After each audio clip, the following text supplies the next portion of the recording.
بسم اللہ الرحمن الرحیم۔ نعمت کا اندازہ اسے ہی ہوتا ہے جس نے تکلیف برداشت کی ہو۔ اس سلسلے میں ہم شیخ سعدی رحمۃ اللہ علیہ کی ایک حکایت نقل کرتے ہیں۔ شیخ سعدی رحمۃ اللہ علیہ فرماتے ہیں کہ ایک بادشاہ کشتی میں بیٹھ کر دریا کی سیر کر رہا تھا۔ کچھ درباری اور چند غلام بھی اس کے ساتھ تھے۔ ان میں ایک غلام ایسا تھا جو پہلے کبھی کشتی میں نہ بیٹھا تھا، اس لیے وہ بہت خوف زدہ تھا اور ڈوب جانے کے خوف سے رو رہا تھا۔ بادشاہ اس کو اس طرح رونا اور خوف زدہ ہونا، بادشاہ کو یہ بات وہ بالکل ناگوار لگ رہی تھی، لیکن غلام پر منع کرنے اور ڈانٹ ڈپٹنے کا بالکل اثر نہ ہوتا تھا۔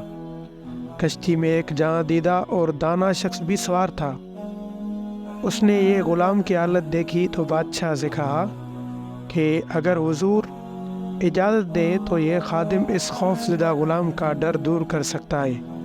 بادشاہ نے فوراً اجازت دے دی اور دانشمند شخص نے غلاموں کو حکم دیا کہ اس شخص کو اٹھا کر دریا میں پھینک دو۔ غلاموں نے حکم کی تعمیل کی اور رونے والے غلام کو اٹھا کر دریا کے اندر پھینک دیا۔ جب وہ 3-4 غوطے کھا چکا تو دانا شخص نے غلاموں سے کہا کہ اب اسے دریا سے نکال کر کشتی میں سوار کر لو۔ چنانچہ غلاموں نے اس کے سر کے بال پکڑ کر کشتی میں گھسیٹ لیا، اور وہ غلام جو ذرا دیر پہلے ڈوب جانے کے خوف سے بری طرح رو رہا تھا، بالکل خاموش اور پرسکون ہو کر ایک طرف بیٹھ گیا۔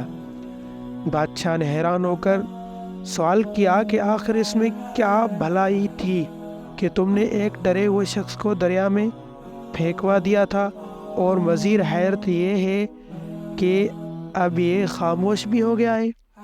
دانا شخص نے جواب دیا، حضور والا، اصل بات یہ تھی کہ اس نے کبھی دریا میں غوطے کھانے کی تکلیف نہ اٹھائی تھی۔ اس طرح اس کے دل میں اس آرام کی کوئی قدر نہ تھی جو اسے کشتی کے اندر حاصل تھا۔ اب ان دونوں کی حقیقت اس پر روشن ہو گئی، اس لیے یہ خاموش ہو گیا۔ اس لیے تو کسی نے کہا ہے، جس نے دیکھی نہ ہو کوئی تکلیف، قدر آرام کی وہ کیا جانے، نعمتوں سے بھرا ہو جس کا پیٹ، جو کی روٹی کو کب غذا مانے۔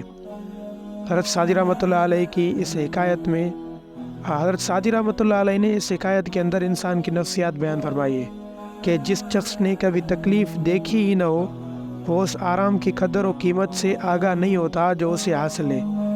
اس کے علاوہ ایسا شخص جسارت اور قوت برداشت سے بھی معروم ہوتا ہے۔ مسرت اور کامیاب زندگی وہی شخص گزار سکتا ہے جو رنج و راحت دونوں سے بخوبی آگاہ ہو۔ اس لیے چھوٹی چھوٹی نعمتوں کی قدر کرو اور ان پر اللہ کا شکر ادا کرتے رہو۔ السلام علیکم ورحمۃ اللہ وبرکاتہ۔